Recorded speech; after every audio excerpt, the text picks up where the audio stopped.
I've had this rifle for about a week now. This is the M28 by Echo1. This is a great rifle. I've really enjoyed playing with this. I have an NC Star scope placed on here. The scope is 3 to 9 by 40, I believe. It's a great scope. It's a good-looking scope. Pretty easy to zero out. It did take me a couple clips to really get it zeroed out nicely. But anyway, the gun is made out of a very solid plastic. It's very, very strong, very durable weapon. It has a lot of weight to it, so if you're running around on the field with it for a while, it will get heavy, and you will get tired pretty quick. This is one of the heavier guns that I've used, but I haven't used a whole lot of rifles either. This is a great gun, though. Very durable, very heavy. It comes originally in black. This is a custom paint job that I did. I was going for a bit of a desert theme slash woodland type deal. I think it came out looking pretty good. I think it's a pretty sexy rifle. I've had a lot of fun with it. It does come with a bipod, which is pretty easy to use, and it comes in handy when going prone.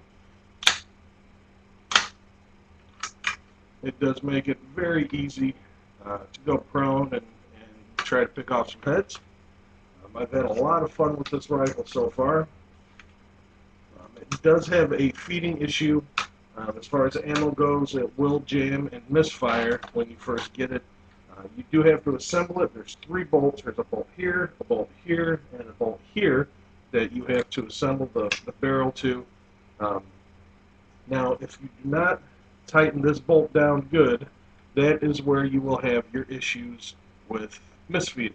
And that's what I did originally until I did a little research online and discovered the fix for it.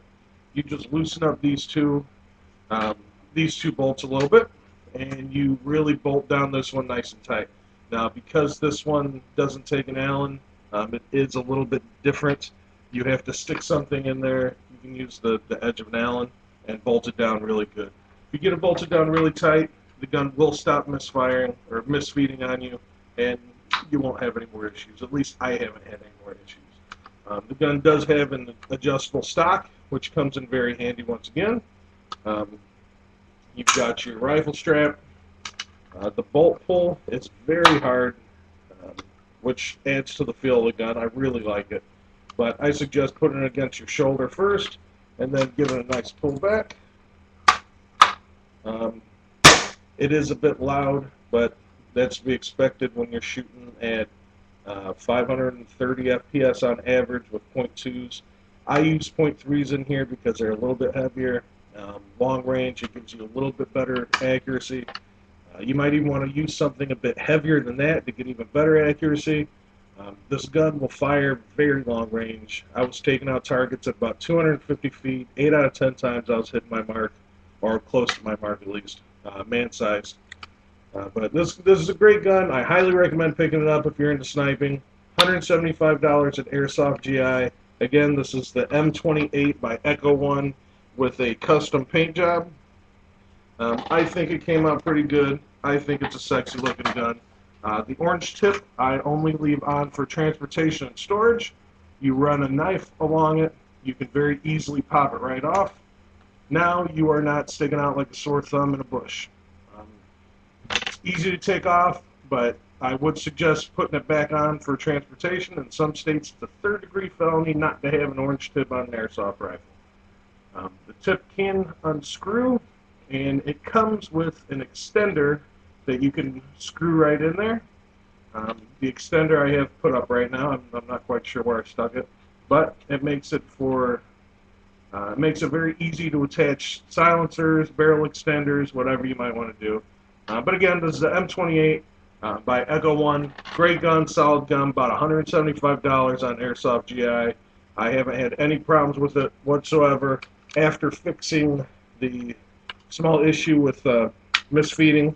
I did crack a little piece off, but don't let that discourage you. It's still a very solid gun. And that was all user error. I was in a hurry. I pulled it back. It got slammed down. When I pushed it up, it pushed up Pushed up my safety switch, and it cracked a little piece off.